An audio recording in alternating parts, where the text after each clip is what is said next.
picked the order that they wanted to go through these. So that's how these were ordered. And so going through preparing for today, database decision making is quite intensive. And so I broke it up just like we'd want to do in the classroom for students. I thought we would just look at database decision making in tier 1 today and kind of get our grips with that. And then and during our next meeting on database decision making, we'll go into database decision making in part 2 in tier 2 and 3. Welcome again. Let me go back to that. I'm Marlo Lee, the OKMTSS program manager. On the call today with my team, we have Paige Gossett, and she is the grant coordinator. And so she will drop things in the chat for us today. I have, as always, I have a couple of things to share with you that you can take away and hopefully help with your implementation of MTSS. And then Emily Trowbridge, the OCLSD director, and Tyler Hensley is on the call today, and she is the project manager. So we are glad to have all of you on. So moving on right along, some of these slides you'll see every time I do a presentation. We had 110 people sign up for this call today. The number keeps growing, and so I know that some have not seen these first slides, and these are kind of the basis of MTSS, so we want to make sure we go over those. And also that just brings back to memory these slides for everyone on the call, and kind of doing that interleaving thing that helps it stick in our brain. So multi-tiered systems of support is a proactive and preventative framework that integrates data and instruction to maximize student achievement and support students' needs from a strengths-based perspective. There are 3 tiers to the framework. Tier 1 is for all students, supports that we give all of our students. And then those that need more targeted support are in tier 2. And this just represents some of our students. And then a few of our students need even more than that. And so we'll layer on supports. And then so tier 3 is should only be for a few of our students. And as we go through today, we're going to really focus on this tier 1 and how we can make decisions and then strengthen tier 1 so that we don't have so many in tier 2 and tier 3. The 5 domains of MTSS are screening, progress monitoring, database decision-making, multi-level prevention system, and infrastructure. And so we are focusing on database decision-making today. And then here is the OKMTSS framework. You will see this in all the work that we do. This guides our implementation and our supports. And so you can see outlined in red, we are working on the data-driven decisions column today. But also this call always incorporates the sustainable teaming, the leadership support. That's why you're on here today to support MTSS as a leader. We know that administrator involvement and allocation of resources is top priority. So thank you for coming today. MTSS is an umbrella. It has responsive intervention and PBIS together. And one day maybe we'll talk about having those woven together instead of siloed. But MTSS contains both of those. And then some common misconceptions.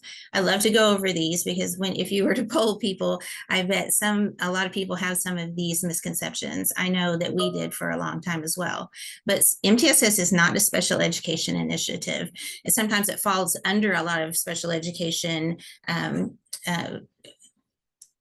talk, I guess I'll say, but it's really not. It's a general ed initiative. It's not for some students. MTSS is for all, even our gifted and talented students. It's not only for elementary schools, and it's not a program that you can purchase. It's actually just a framework, a vehicle for improving student achievement. So MTSS is a general ed initiative for all students. It's for elementary, middle, and high, and it's a system or a framework that can fit with any school to improve student outcomes. And then I always want to put this in here, and I know this is why a lot of us are here. We're trying to wrap our heads around how we're going to get this systems in place so that we are in alignment, in compliance with this that's coming ahead in 2032. MTSS will replace the discrepancy model in Oklahoma schools. So we will be required to do MTSS. It will not delay the eligibility process though. And it's understood that systems should be in place by 2032.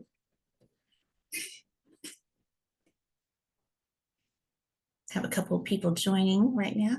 Okay, and then just so this whole call is for leaders because you play a substantial role in the MTSS implementation process. Leaders ensure that MTSS is implemented with consistency, clarity, and sustainability. And so under this sustainable teaming column of our framework, we have leadership support, which is administrator involvement. And that's, making it important, making it a priority, showing that it's important, showing up to, the meetings, and then allocating resources. So providing human resources, the staffing and high quality instructional materials, and then scheduling and time, which we know is one of the biggest barriers sometimes is the time. But for some schools, it may be the human resources. But just know that we all have some barriers, but there are some things that we can do and work together to get the mission accomplished. So today we will build our capacity to lead OKMTSS implementation through data-driven decision-making in order to identify student needs and select evidence-based practices using specific data protocols. And then one of our first calls, we talked about key levers that administrators can use for leading MTSS implementation. And that's by establishing the vision or culture mindset rather than a compliance mindset. Conducting a needs assessment, seeing what does your school need, what do you have in place already. MTSS looks different in every building, every school, every district. Scheduling collaborative planning time, so making sure that the time is set aside and scheduled and protected. Providing professional development based on data, like what does your school need, and looking for opportunities for professional development, and then ensuring fidelity of implementation. And so during these calls, I try to always have something for you to take back to your school to guide the implementation, the fidelity of it, some checklists and look fors, things like that. All right, so we are going to talk about data-driven decisions. Kind of gone over that already. Database decision-making foundations. So most of you, and I know the OCLSD grant, we work with 20 sub-grantees and see a ton of you on the call today. So I'm so glad you joined. You are making that a priority. So you're already lining up with some of those key levers, making MTSS priority. But I know that they have all screened their students, and so I'm sure most people on this call have. But what do we do? A lot of us get stuck in that point. So we've screened our students, and we're like, okay, yay, we've screened our students. But then what? So we have to have a process for looking at that. So what does our screener data really tell us? So collecting the data is just the first step. Collecting it doesn't matter if you don't do anything with it. MTSS becomes powerful when teams actually analyze the data and identify next steps to improve the student outcomes. Without a clear decision-making system, teams often fall back on instinct or debate or uneven expectations, which create confusion, inequitable outcomes, and a loss of instructional time. So this presentation will focus on building a system, like a system or a structure that supports strong, reliable data decision-making in Tier 1. So this is another graphic that you'll see a lot when we do our presentations. It's the problem-solving model, and we will talk about how to understand this. And so I'll give you a second to look at this problem-solving model and go around and read each one of the numbers.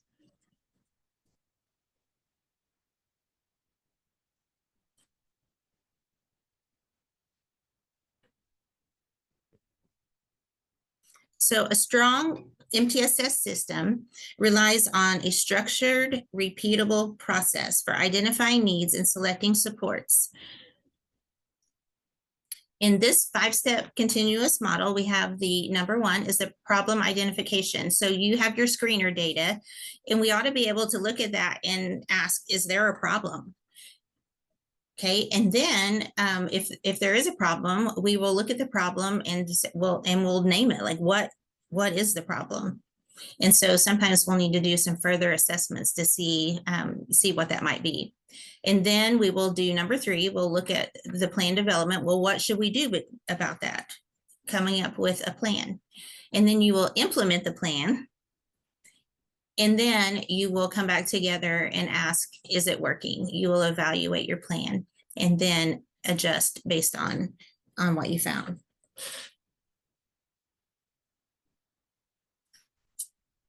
So why the problem-solving model matters. Key questions the model helps answer. A consistent problem-solving process helps teams use data to determine where to focus your efforts, how well it is occurring, the fidelity and the consistency of it, and whether the outcomes are improving. So without some kind of system or structure, you're just kind of shooting in the dark, really. If you don't have a specific plan on like, hey, we've noticed we have a problem in, specifically, say, third grade reading phonics. Unless you identify that and then put a plan in place to improve it and then measure it and see, it's really hard to move the needle. So this is going to help you with that. So decision rules, let's talk about some decision rules in MTSS, because before we start making decisions, you need to have some specific rules in place. These rules help districts and schools use data in intentional, predictable, and equitable ways. They clarify when action should be taken, which data sources should be used, and how decisions align with tiered supports. They act as safeguards to ensure students receive timely, appropriate help and that systems respond before needs intensify. So being proactive. So where do decision rules fit in MTSS? Decision rules are created during plan development and applied during plan evaluation. They guide decisions across all tiers, confirming tier 1 effectiveness before expanding to tier 2, adjusting tier 2 before intensifying to tier 3, and ensuring decisions are based on student response, not time alone. Decision rules prevent teams from misusing data by clarifying which sources answer these questions. Effective rules specify when to use each source and when to shift to another. Decision rules are not made by grade level data teams. These decisions are created with the MTSS leadership team and applied across all tiers across the district. All right, so we'll move on. We'll start looking at some of these. So academic decision rules across tiers. Let's look at academic decision rules in tier 1. Tier 1 academic decision rules help teams determine whether core instruction is meeting the needs of most students. The rules function as a system level check on the overall strength of instruction.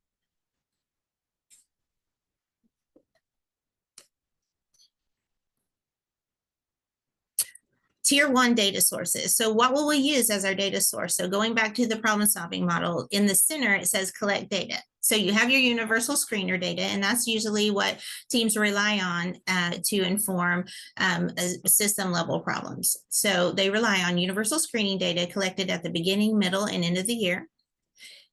The data points allow teams to evaluate trends and overall instructional health across the system.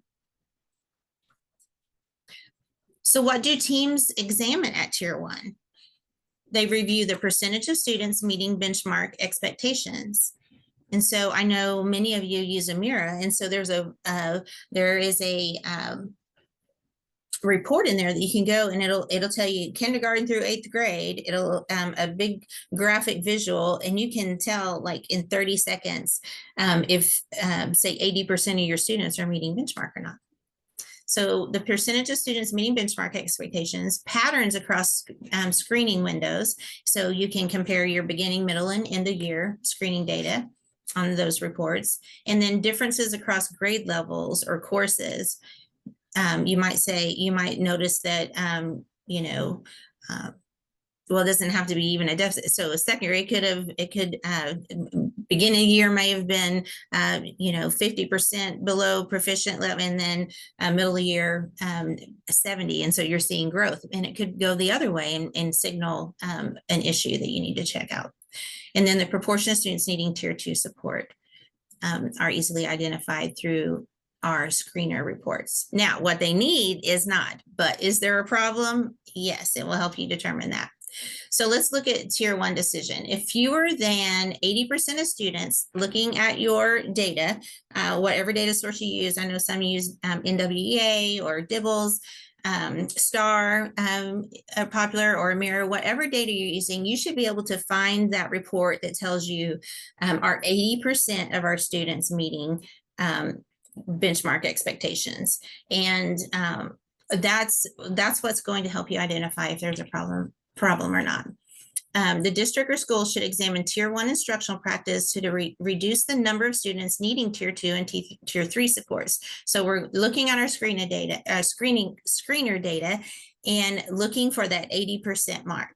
So thinking about your data right now in your building, what does that look like? Are 80% of your students in each grade level meeting benchmark? I know many of you just did your middle year, and you've put a lot of things in place since the beginning. So are they meeting? Are they growing? These are clear indicators of whether things are working or not. So it's important for us to know which data to use and when to use it. So on the left here of this graphic, we have the data source: universal screening, diagnostic data, progress monitoring, and behavior referral data. So the purpose of universal screening will help you identify risk and system level trends. If we want to be more specific about the skill needs, we need to include diagnostic data. And then we are going to measure the progress and measure if things are working in the fidelity with our progress monitoring.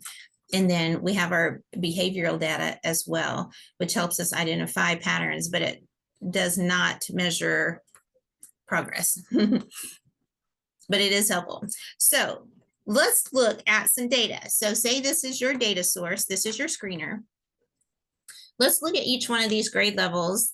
I'll give you just a second to kind of analyze this for a minute and ask yourself, do we have a tier 1 problem?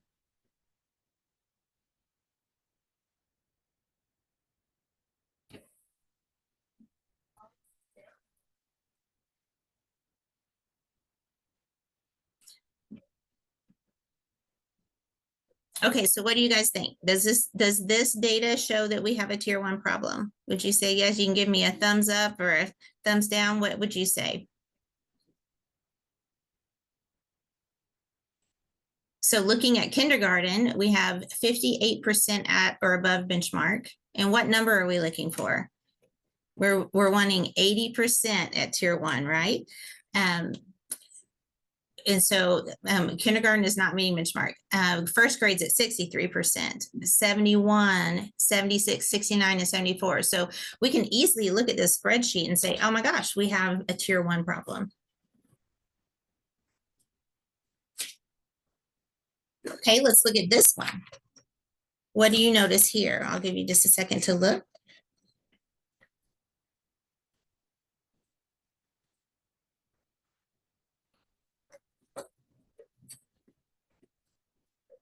So on this one, we have 83% for 6th grade, 78% proficiency or at benchmark in 7th grade. And in 8th grade, we have 62%. And some of you may be looking at this going, hey, that looks really pretty good. But if we're measuring whether or not we have a tier 1 problem, do we have an overall tier 1 problem? Or just in some areas? And so the interesting thing about this is you may look and go, oh, we have a 6th grade is is on target, 83%. We do not have a tier 1 problem here. But this is, it depends. Is this beginning of year or middle of year data? So if this is beginning of the year, and at the beginning of year benchmark, 83% of students were at benchmark, does that tell you about 6th grade? Or does that tell you about 5th grade and before? 5th grade and what happened before? Because really coming in at the beginning of the year, these are scores. This actually measures, you know, how well they were learning in the grades before. If this is middle year benchmark, that would give you some indication like, oh, hey, we have 83% at benchmark, you know, so they're keeping above that 80%. So if I was looking at this at beginning of the year benchmark, I would say, okay, we may have a tier 1 problem, but if it's beginning year with, so 7th grade says 78%. If it's beginning year benchmark, does that mean that 7th grade has a tier 1 problem or possibly 6th grade? So depending on the time, and the same with 8th grade, it's at 62%. So we have something going on here where 80% of our kiddos are not meeting benchmark. So we would want to dig into that and see. If it's middle of year benchmark, we would really want to look at 7th and 8th grade, look into some specific things to see what needed to be improved, and then make a plan using your problem solving model.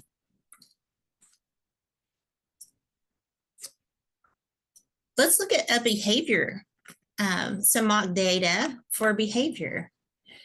So these are office referrals. And so if you look across here, you see 9th grade, 82% have 0 to 1, either 0 or 1 office referrals.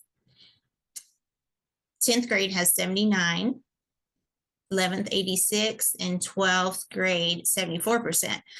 So using this data, you could tell, okay, do we have a tier 1 behavior problem? Do we need to address some things in tier 1? Looking at these different grade levels. So with 9th grade having 82%, it looks like things, you know, are going well there. Looking here at the 10th grade, there are some, you know, several things that could be going on here. Why is it only 79 instead of up in the 80s where we want it? And then the same with 12th grade.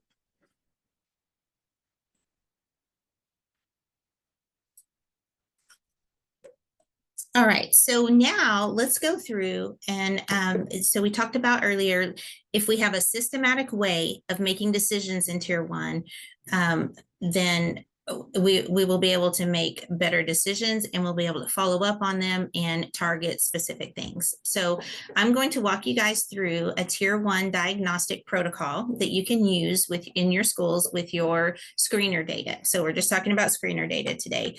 What do we want to do with it, and how can it inform tier 1?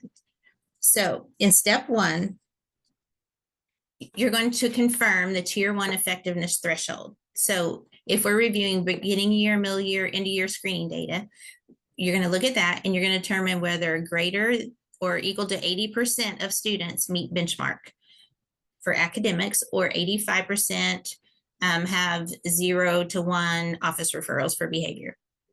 If the threshold is not met, so this is, we could even make a flow chart for this. So you look at your screener data. If it's 80%, we'll look at, we'll talk about academic for now.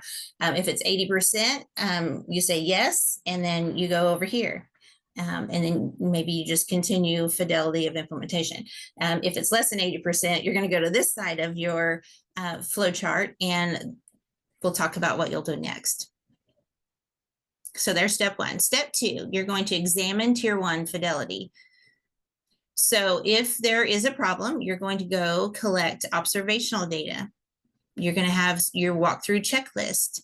You're going to look at your curriculum alignment and your teacher self-assessments to see what could possibly be the problem for having this tier 1 issue. And if you've said in any of my trainings before, you know I'm passionate about the tier 1 thing, and would love to spend some time here, because you know, any one of these things or a combination of these things can really cause problems in tier one. And then you're overloading your tiered system of support with tier two and tier three interventions, and you'll just really just be, working really hard. When if we could just fix these in the beginning, it's going to make it may seem like a lot of work up front, but it will really make a difference in your MTSS systems. So what do we want to ask in step two? Was tier one delivered as designed? So this is another thing that I can really get stuck on is, what kind of curriculum are we using? When we go through our curriculum alignment checks, is Susie using something off teachers paid teacher sheet pool, or is she sticking to the curriculum that was adopted? Or did I don't want to make up names that are on here. Did Julie make up her own curriculum or her own lesson for this today? The problem with that is it's not that problem that they found resources. It's just not aligned with what everyone else is doing. The language isn't aligned. The assessment for it probably isn't aligned. So that is one of the biggest things that can cause problems. So that's just one example off of this over here. It could be maybe they're using the curriculum with fidelity. So it could be maybe they the core routines, this next question, are core routines implemented consistently? So are we checking to see, are we doing checks at the end of a lesson to see, did the students actually learn it? Or do we need to do it again tomorrow? So doing those formative assessments. And are materials being used as intended? I know from being a classroom teacher, reading specialist, and then a principal that sometimes we just pick and choose what we like out of the curriculum. And then sometimes leaving out the part that was research-based. So those are some questions to ask. So then in step three, and I have this, I'm going to print this off for you guys, or I have a link for you guys to print this whole protocol off to use in your schools at the end of this presentation. And it's 9:30, so I need to hurry up. Okay, step three, analyze instructional quality. So go in and review explicit instruction practices. Our teachers giving multiple opportunities to respond, getting that feedback and talking going on about it, differentiation routines, small group structures. So if you see, well, 4 kids didn't get the lesson today, are they pulling those 4 back real quick in a small group and saying, hey, we need here, let me help you. And then using formative assessments. Those are really big things to look for that could be part of a tier 1 problem. You want to ask, are evidence-based practices consistently being used and are students engaged in responding? You can go in a classroom and sit for 5 minutes and you'll have a good understanding if those kids are engaged and responding. There should be some form of something, talking, working, something going on. And then step 4, we'll review curriculum alignment. Align it, is it aligned to state standards? Aligned across grade levels? Are we following the pacing, scope, and sequence? Are we getting all the things taught that need to be taught in that grade? If not, next year, they're already starting off behind trying to, you know how that goes, trying to teach a skill that they should have had last year, but they ran out of time, so they can't get to the part they need. So it just really creates huge gaps. And then gaps in foundational skills is huge. You can ask, does the curriculum match what students are expected to know? And are there gaps between instruction and assessment? And then step 5, analyze student data patterns, look at grade level trends, look at your subgroups, maybe your special education, your ELs, look at your subgroups and see what's going on across grade levels. And then skill specific, look for skill specific weaknesses. Like, hey, I mean, these Greek and Latin roots are a problem throughout the grades. And that gives you something specific to look at and work on. And then cohort differences. Look and see, I know that there would be some grade levels come through and they would just be really heavy on just a multitude of things, maybe a lot of social emotional issues or behavior issues, that all affects academics. Maybe it's heavy with special ed population or ELs. And so that has, a lot to do with it. So just looking at those cohort differences, asking, are weaknesses isolated or are they systemic? Are they happening just in one area, in one grade or one teacher, or are they across the district or across the building? And are certain skills consistently low? That's another great thing to look at. And then you want to identify the root cause. What is happening? Put that all together. Why is it happening? What evidence supports this explanation and what evidence contradicts it? And then you want to avoid blaming students.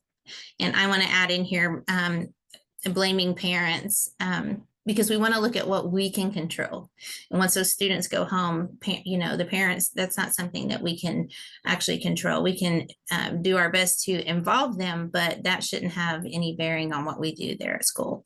And then jumping to tier 2 expansion, we don't want to just say, oh, let's just give them all an intervention. That is going to wear everyone out. And then assuming more intervention will fix tier 1, you've heard us say, and you've heard it said other places, you can't intervene yourself out of a tier 1 problem. You have to go find out what is happening and get to the root cause of it, and then make a plan, go to the problem solving model that we showed at the beginning and work through those processes with that problem once it's identified.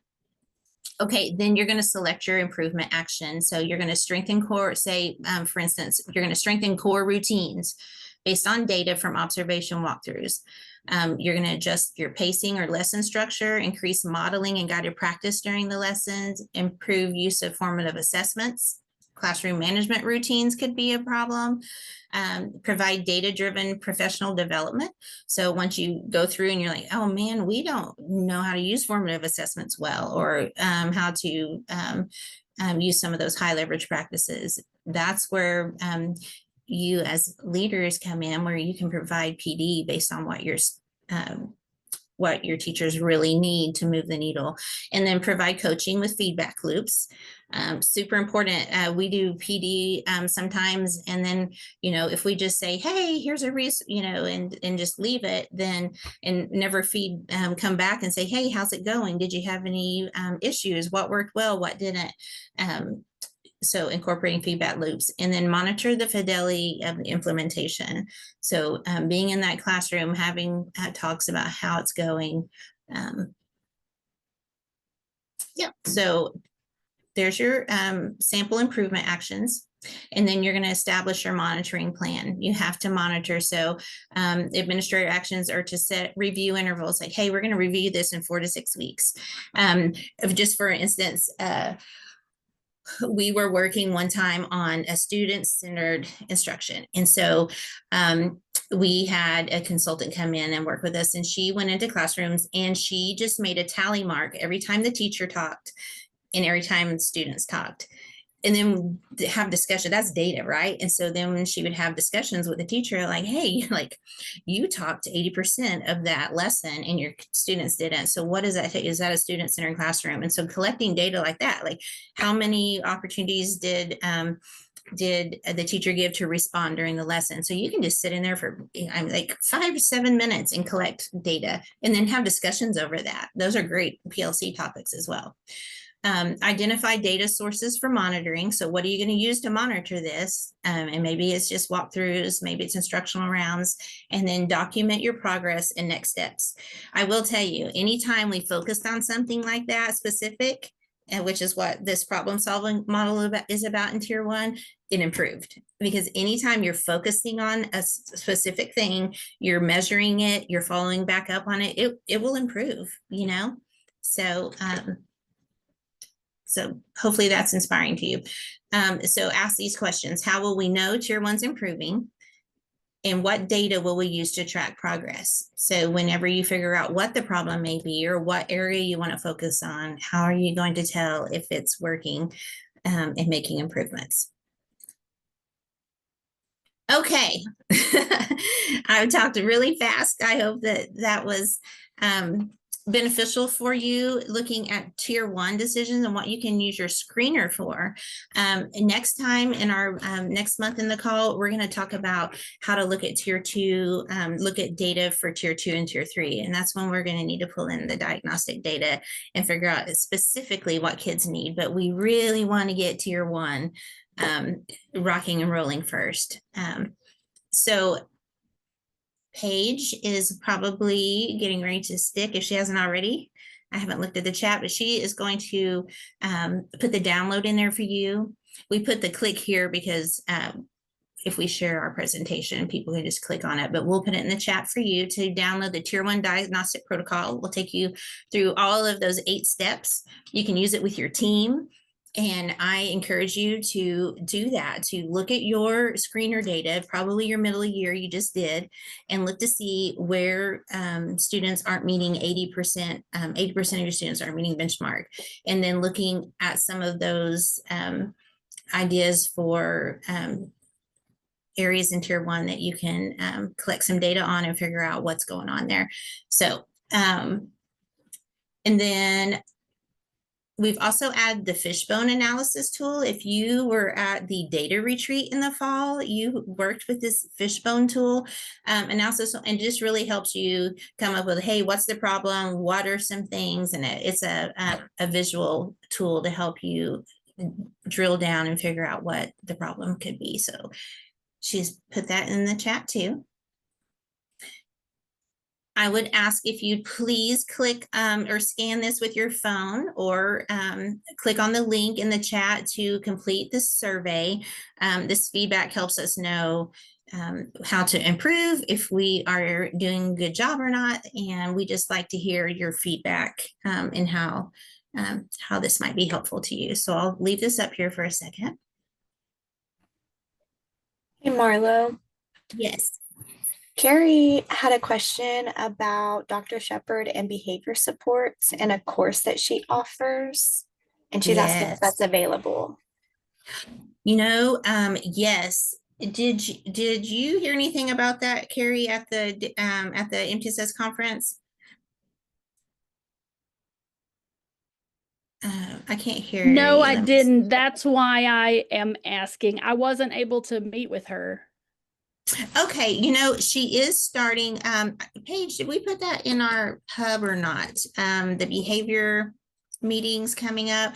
I really wish I had that to share with you right now. Let's see, because it's going to be fabulous. Dr. Shepherd, if you are wanting to focus on behavior, she is a master at that. So let's see, how can we share that? I tell you what, I know for our OCLSD grants, sub-grantees, we can put that link in the hub and let you know what that schedule is, okay? Excellent. If you'll look. Thank you. Yeah, we'll do that. And then everyone else, please check the, here's where you can go look. Go to the SPDG website. It's SPDG on the OSDE website. They have a list of all their professional development that they offer. And then also check out the MTSS website on the State Department. And a lot of times they add links there to upcoming professional development. So I'm sure it's on one of those. And then we'll stick it in the OCLSD hub as well. Okay, and then if you, I'm sure if you're already on here, you've already registered for all of these, but I just wanted to stick this in here just in case, and also leave it in the registration. If you sign up once, you're signed up for all the calls. So yeah, and we hope to see you next month, and we'll go over tier 2 and 3 decision making and provide you with some takeaways. So are there any other questions? Anybody have anything you want to throw out there before we hop off?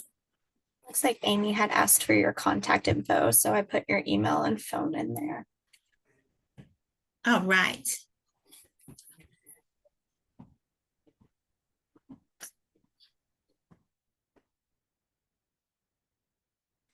Well, okay, as always, if you need any assistance or support, just feel free to reach out to anyone on our team, and we'd be happy to support you. Hope you guys have a wonderful rest of the week. And I will see you next month. Let's see, what is the date for next month? It would be the